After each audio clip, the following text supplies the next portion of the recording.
நம்ம சென்னை சில்க்ஸின் ஆடி blast சேவிங்ஸும் blast கலெக்ஷனும் blast. ஆனா இன்னைக்கு வந்தது பில்டிங் எல்லாமே புது பில்டிங்கு எல்லாமே ஓப்பன் பண்ணி பராமரிப்பு இல்லாததெல்லாம் இப்போ எல்லாம் சரி செஞ்சு 61 பில்டிங் கிட்டத்தட்ட 20 கோடியில் அந்த வேலையெல்லாம் செஞ்சாங்க. அது திறப்பு விழாக்கு வந்திருக்கிறேன், வந்து எல்லாம் பண்ணியிருக்கிறேன்.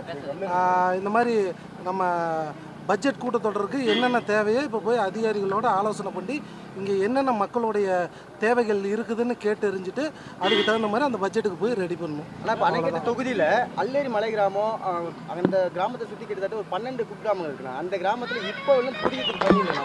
குடிநீர் தண்ணியில் அடிப்படை வசதிகள் எதுவுமே இல்லை. மக்கள் பிரதிநிதியான நீங்கள் அது ஏற்கனவே அமைச்சர் வேலூர் போய் ஆய்வு பண்ணி அவங்களுக்கான விடிவுகாலம் கிடைக்கும். அவங்க என்ன சொல்கிறாங்கன்னா, எங்கள் விஜய் அண்ணன் ஆட்சிக்கு வந்திருக்காரு, எங்கள் விஜய் மாமா ஆட்சிக்கு வந்து ஸ்கூல் பசங்க சொல்கிறாங்க, பெரியவங்களும் எல்லாமே இந்த ஆட்சியில் எங்களுக்கு கிடைக்கும் அப்படின்னு எதிர்பார்க்குறாங்க. ஆனால் அவங்க தண்ணி இல்லாமையும் மருத்துவ வசதி இல்லாமல் சாலை வசதி இல்லாமல் அவங்க ரொம்ப கஷ்டப்படுறாங்க. கிட்டத்தட்ட ஒரு 15 கிராமங்கள் குக்கிராமங்கள் இருக்குது மலைவாழ் மக்கள். ஏற்கனவே அவங்களுக்கு அந்த சாலை வசதி இல்லைன்னு சொன்னோன்னே கலெக்டர் ஆய்வுக்கு போனாங்க. இந்த தண்ணி இல்லைங்கிற பிரச்சனை சொல்லியிருக்கிறாங்க.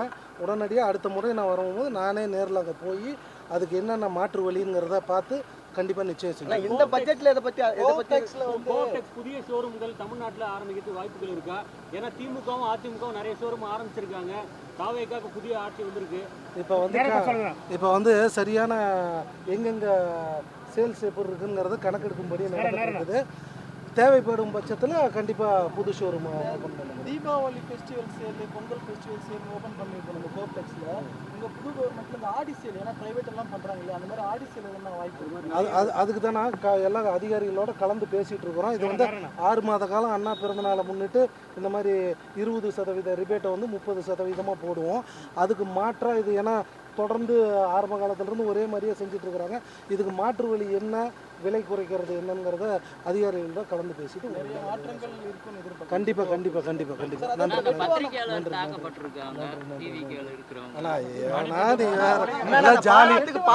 ஜாலியாக நான் உங்களோட இருக்கிறேன்.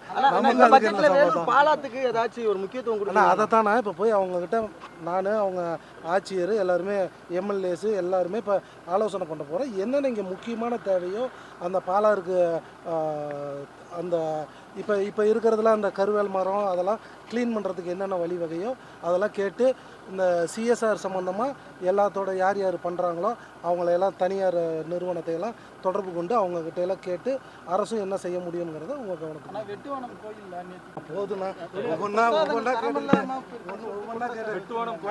கண்டிப்பாக நிச்சயம் அது வந்து மீடியாவில் வரும் பட்சத்தில் அந்த சம்மந்தப்பட்ட துறை அமைச்சர் கண்டிப்பாக ஆய்வு செஞ்சு உரிய நடவடிக்கை எடுப்பார். நன்றி. நம்ம சென்னை சில்க்ஸின் ஆடி பிளாஸ்ட் சேவிங்ஸும் பிளாஸ்ட் கலெக்ஷனும் பிளாஸ்ட்.